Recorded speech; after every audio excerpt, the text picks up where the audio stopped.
Folks, welcome to another exciting edition of What's TrainWreck Watching. This time brought to you by Picasso's Pizza. Go to picassospizza.net right now for the best pizza in Western New York. Folks, welcome. We are breaking down a new movie, but also a movie that came out 5 years ago. So a lot of controversy surrounding this reboot. They said it wasn't a reboot, but we are the movie we wish that came out 5 years ago. There we go. We're jumping to the case. The Suicide Squad. I'm Maniac, of course, joined by Casali Files and MereKat. We are breaking down Suicide Squad on HBO Max. Gentlemen, welcome to the show. And what did we think of this new installation of the Suicide Squad? Oh, again, like I said before, the movie we wished came out 5 years ago. This movie is insane. Everything you want in a comic book movie. I mean, from that reaction alone, I'm sure you see that. I love this movie. Just such a good time. James Gunn is back. Not even back. Just he's doing what he does best. Did he ever leave? He never left. He never left. Well, this movie proves that you need James Gunn. Like, he needs to stick around. But yeah, just so much fun. I love this movie a lot. Yeah, with the cast and everything. I mean, sometimes movies like this you can feel like are a bit overdone or you're trying too hard by pushing this amount of stars into one film, but I think they executed it pretty well. I hated the first Suicide Squad movie. I think just Suicide Squad, and this is the Suicide Squad. It's supposed to be a reboot, but they made references to the first one or whatever, so I don't know what was really going on. I just know I really enjoyed it, and I like how right off the rip, it's getting into the action, right into the story. There's no build-up or anything. And I mean, we could talk about it a little bit later, but like I felt like this movie was almost rushed, and it was 2 hours long. Seriously, there were a lot of pieces at play. I thought that versus in one where they tried to have the characters be edgy and then kind of mesh together for the second and third acts, they kind of just didn't take themselves too seriously this entire movie and just focused on subverting expectations, whether it's from the opening scene or basically just any of the action sequences throughout. But yeah, I thought overall this movie did a solid job of staying exciting, introducing these characters in a new way, and kind of keeping the audience guessing throughout, which is really all you could ask for in a movie. Obviously, as we break it down to the smaller aspects, completely owned by that opening sequence. I got to admit I was excited for a big battle sequence where we get all these characters. I'm seeing, this grizzled vet get introduced, and next thing I know, he's running away while he's crying. Casali. I mean, the beginning was literally like Saving Private Ryan on steroids. It was just, I mean, and again, yeah, I mean, again, it just like this. They did everything right with this movie, like as especially compared to, because I'm sure we're going to compare a lot to the one that came out. The original Suicide Squad. But this is just the way you did it. That one, I mean, that felt like a more paint by numbers. Like that's what they're just trying to do. They want to just make sure they have a good movie because the previous one didn't do so well. But this one just like they were like, you know what? Our Warner Brothers were off the table. James Gunn, just go have fun and do what you do best. And that's what he did here. And it was great. It kind of showcased, I think, they proved the name of the title in the first sequence because it literally showcased a Suicide Squad without even, without just showing like, wait, they did like a cool like little turnaround in the beginning. I don't want to get into too much yet, but it was just get into it. Let's go. We're rocking and rolling. We're talking beach sequence. Well, yeah, beach sequence is great. I mean, they showcased. This one has so many characters in it. So many. It's such a great ensemble. But as you're watching it, and you get like a little familiarity from the original, which, whether you want to call this a reboot, a sequel, a reboot cool, I don't know. But you definitely needed to watch the first one to at least get, familiar with some characters that were showcased in this film. But they just, it kind of proves like, wait a minute, like this isn't the team we're going to be following. They showcase why they're called Suicide Squad. And just everything, and it was just so good. Yeah, that beach scene was wild because you have characters introduced right off the rip, like big names with like Pete Davidson and stuff right away. The Savant, these guys, Captain Boomerang brought back, and you're like, all right, this is going to be wild. And it just starts off with Weasel drowning right off the rip, Pete Davidson trying to, betray them and getting lit up, and then they all just die. And pretty spectacular fashion. I mean, Mhm. TDK, I just brought it up a minute ago. That was great. I love that character. You're like, they're like, why do you call you TDK? And he won't say it. And he's just the detachable kid, and he's just slapping her. It's like, I love it. Unbelievable with the slapping. And again, this is the first step this movie takes in subverting your expectation. You see Rick Flag, you see that Harley Quinn is with the team. So you're like, no way is this team just going to get like entirely murked. But right off the bat, and you got, like you said, Savant, he gets this total like introduction as this grizzled vet who's ready to like lay it all on the line. And in the first scene, he's literally just crying into his like lap and trying to run away. So very unbelievable, great opening scene. But at the same time, you knew you didn't have your Idris Elba. You knew you didn't have your John Cena yet. But right out the gate, and this brings up a great point, is this the most Marvel movie ever? We already talked about the Gunn loophole. We already talked about the cast crossovers. But right away with the silliness, with, you know, Weasel not being able to swim, with, you know, Harley Quinn saying she just took a number 2 before the battle. Like, it was just there was nothing about this movie where Suicide Squad tried to take it seriously. And I feel like that was right away the biggest win. Yeah, I mean, that I think is why I would just put this on a more of a plateau, how I would give this so much more glorification than even what they tried to do with the original, because this one shows that they knew who they had with James Gunn. I mean, because even before this, not to go into it in a great length, but something happened years ago on Twitter, and James Gunn's tweets resurfaced, and Disney didn't like it too much. And instead of like looking through and seeing what was happened, they just fired him right off the bat with Guardians 3. And there was such an outpour and outcry. And then here comes DC with this movie called The Suicide Squad, where they were having trouble having people get a director in line and whatnot, because people were coming and going. They were like, okay, well, James Gunn's available. Let's get him, because Guardians 1 and 2 are great movies, and they did really well in the box office.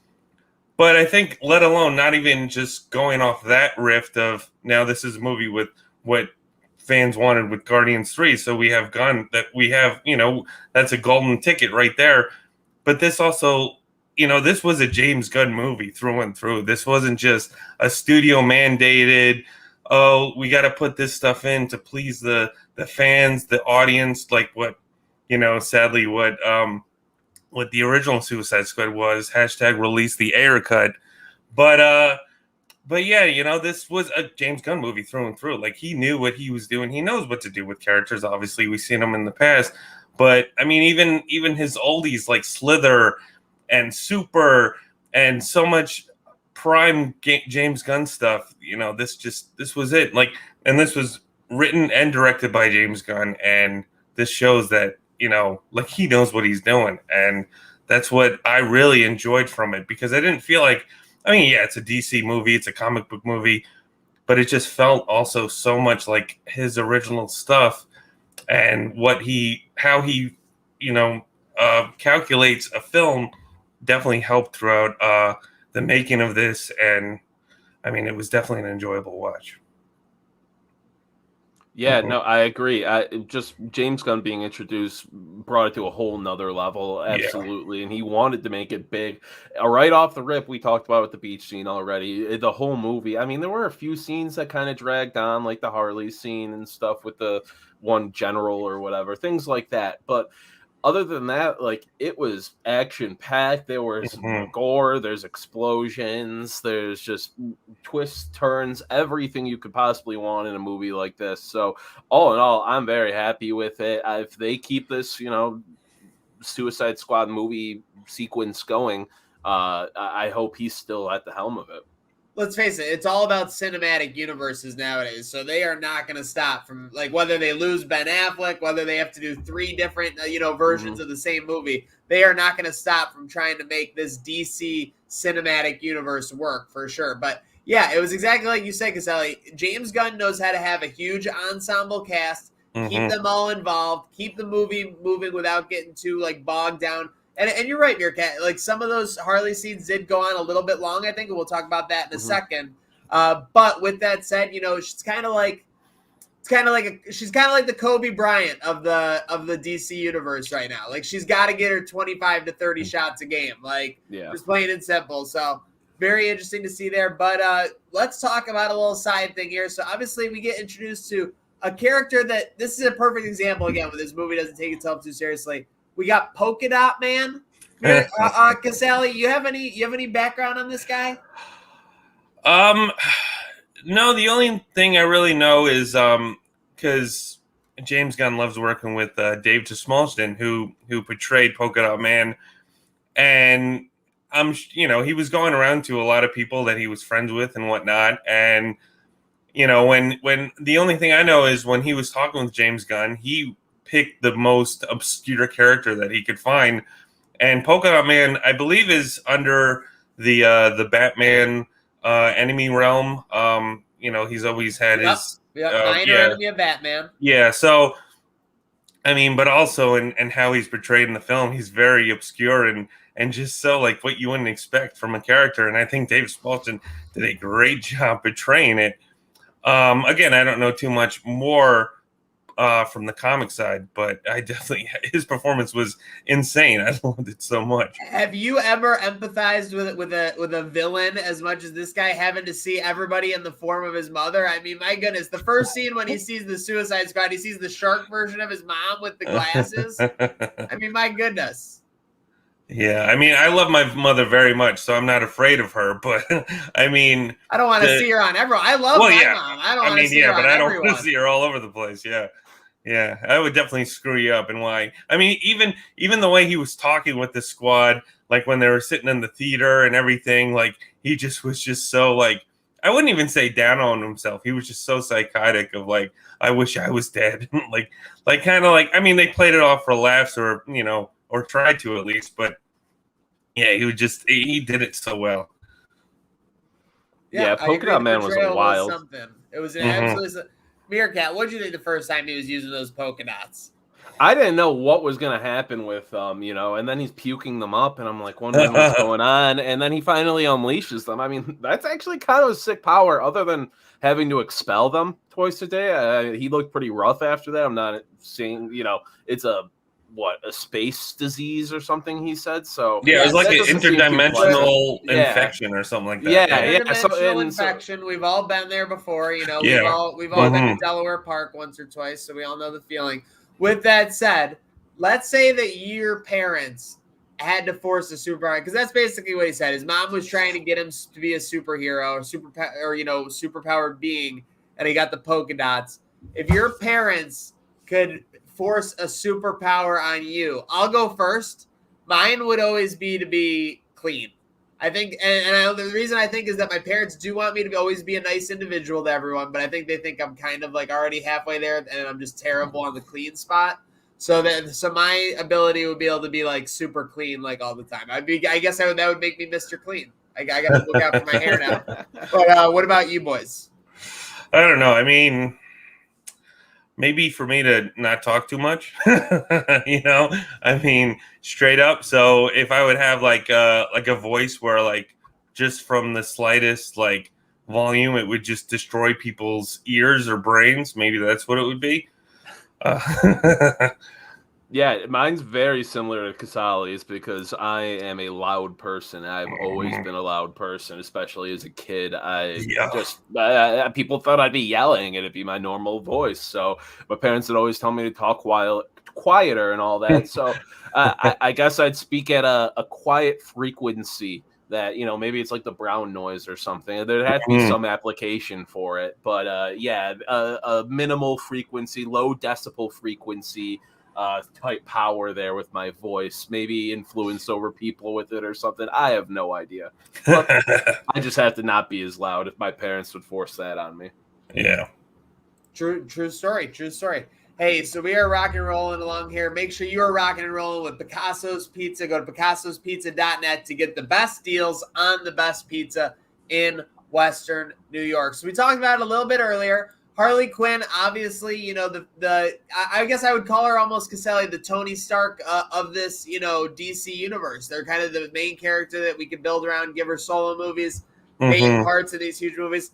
I would say only in the end of the second act did it feel like a little bit too much of there. I thought the whole movie on the whole was fine. And honestly, when she had her opportunities, she made the most of them. So I can't be mad about it. The overall screen time. I mean, just that she got like by far the most, I guess, is the only real topic I meant in bringing this up. But kind of like a Goldilocks of topics here. Too much, too hot, too cold, just enough. But I thought that it was pretty much just enough. Yeah, I mean, even from what we've seen so far in the DC extended universe, that Margot Robbie has brought to Harley Quinn.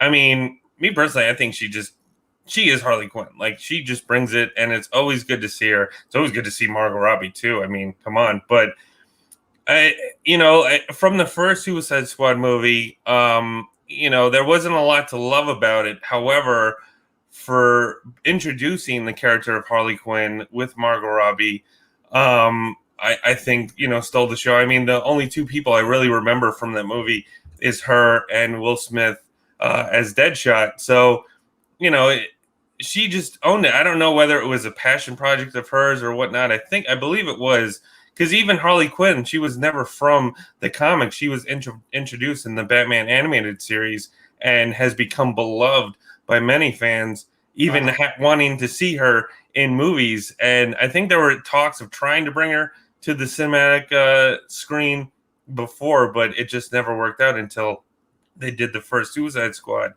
And I mean, it goes to show too, because then, there was some works in the background of whether they were going to do like a Harley Quinn solo movie, Harley Quinn with Poison Ivy, whatnot.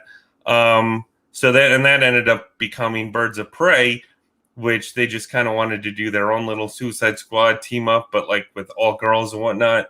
And then when that movie came out, it didn't really do well. I mean, granted, it was also released right before a pandemic, but then the studio itself, they tried to spin it and change the title literally like the final weeks it was in the theater, and just like the first thing you would read is Harley Quinn #Birds of Prey. So it was originally just Birds of Prey, right? And then Birds of Prey, the emancipation of Harley Quinn. And then they were like, all right, we're just going to do Harley Quinn, and hopefully that'll sell more tickets. So, whether that's a Warner Brothers, pleading like, oh, no, come on, we need money, or, they also know where their money is, because I think she does a great job, and I love seeing her. I'll see her so many more times playing Harley Quinn, because I think she just does a phenomenal job.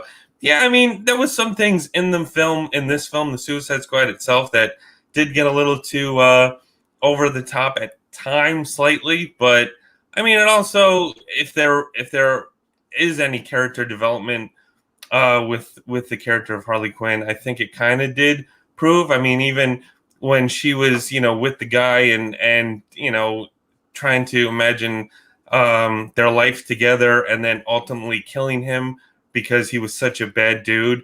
I mean, that's also what she went through with the Joker. I mean, it was poorly set up in the previous movies, but her and the Joker have always had a struggling relationship. So, I guess that is character development within these movies. I mean, listen, the DCU, they're trying to struggly, form a cinematic universe, and they haven't been as successful as Marvel, but I still think it is cool to see these characters come back, and seeing Margot as Harley. I mean, she has my money. It's always fun to see her on the screen. True, you got to build around your core character. Oh, sorry, go ahead, MereKat. I was just going to say, Casali said it right on the head. They know where their money is, sex sells. I mean, the second, Margot's always been a star, but I mean, Wolf of Wall Street escalated her to, number Absolutely. one on everyone's list. Everybody loves her. And, she pretty much carried the first movie. They're doing spin-off movies, spin-off series now, animated series. You can find Harley Quinn gear anywhere from Hot Topic to JCPenney now. I mean, they're pushing it. They know where their money is. She is extremely popular. And I mean, she's great. I mean, some of the scenes though are a bit weird, a bit dragged out. They go a little over the top with her and her wildness. Sometimes some of the lines are like, okay, chill. And like you brought up the scene with the general where they're getting like they fall in love for 20 minutes or whatever, and then she kills him and all of that. Like, it's a little weird. It's a little much trying to put the spotlight on her in that position, but they know where their money is. People love her. And with, you know, the only returning characters from last movie were her, Flag, and Captain Boomerang, pretty much. Yeah. Involved in, you know, the actual fighting. And they kill Flag and Captain Boomerang, and she's fine. Yeah. Yeah, I mean, I think that's what it is, too. They're still trying to find... I think they are still trying to struggle with what to do with this character. Because they started, you know, a very PG route with the first... Well, PG-13 with the first Suicide Squad. Then Birds of Prey gets an R rating. And although, like, I enjoyed that movie, but I thought it was very, very, like, violent. And, like, they just thought, okay, well, we have an R rating. Let's just do whatever we want. And, you know, and again, they're still trying to figure out, like, what's the happy medium, like, what people want from Harley and what people expect to see from Harley. So, but I think they're progressing, and I think I enjoyed a lot of her, whether, you know, she gets a little bit too over the top in the film, but, you know, that's just, you know, she does a great job. I'm not going to lie. I thought maybe, like, when we, you know, now that we're talking about Birds of Prey a little bit, some of the seeds for this movie's silliness were, like, planted there. Like, Ian McGregor's Black Mask was just ridiculous in that movie. He's going to let the one, like, hostage go, and she, like sneezes, and he goes, oh, it's disgusting. Just kill her. Like, just ridiculous stuff. Regardless, we're talking about star power with Margot Robbie, obviously. Whose performance did you like more in a debut sense? Idris Elba as Bloodsport or John Cena as Peacemaker? Oh man, that's hard. They both delivered big time. They both delivered big time. With that said, I'll kick it off. I think John Cena stood out just a little bit more to me. Obviously, the character arcs kind of speak for themselves, but I thought that he jumped a little bit more off the screen than Elba as Bloodsport. Well, I think too with Idris, I think, you know, that's kind of what we've come to expect by seeing, you know, him in a role as this. It's not too far-fetched where he's a big serious guy and whatnot and over the top. I mean, you know, we've seen him over the top and, like, you know, Hobbs and Shaw and whatnot, but, like, he does, you know, portray a really serious type guy. I think John Cena, like, he was just having so much fun with the role and even the characters themselves between Bloodsport and Peacemaker. I mean, even though they make the joke throughout the movie that they are very similar in what they do, but I think Bloodsport was a little bit more serious, and Peacemaker was just like he was just having fun with himself, but trying to act serious and like that he was actually there for a reason. I mean, both knocked it out of the park, and definitely put this up and up for me. But yeah, it's just you know, they did so well, and it's funny too because when Idris was cast in this movie, a lot of people thought, because Will Smith didn't come back for this, and a lot of people thought that Idris was going to be replaced as Will Smith's Deadshot, and I'm so happy that he wasn't, because even though their characters did seem a little bit too similar with the daughter and stuff like that.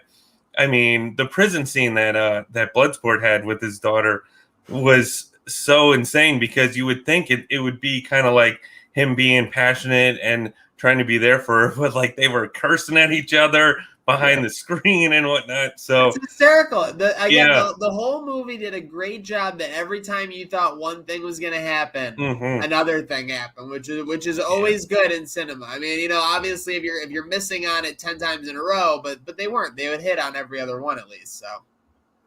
So. With your question, though, Maniac, Cena impressed me because I was expecting way less from him than I was Idris, and he delivered. He was good in that movie. His acting wasn't, you know, that bad. It was a lot better than LeBron in Space Jam. I mean, Cena has acting experience, obviously, but I've never really thought of him as a good actor, let alone great, and he delivered a great performance in this movie. But I'm not picking either. I'm picking option C. I'm going with Sylvester Stallone as King Shark. Oh, we haven't talked about his liege yet, but an absolutely Shark was my favorite character in the movie. I mean, his character development through the movie, from just, you know, fuck you, I want to eat you, no brain, and then not really, but you know what I mean. He just wanted friends, and then he gets friends, and he's willing to sacrifice himself for them. And I mean, right when he dives in at Starro, they're just like, yeah, nom nom, and he's just dives in at a second thought. Like, I loved King Shark in that movie. It was great comedic relief, but, you know, a kind of necessary piece to that team too.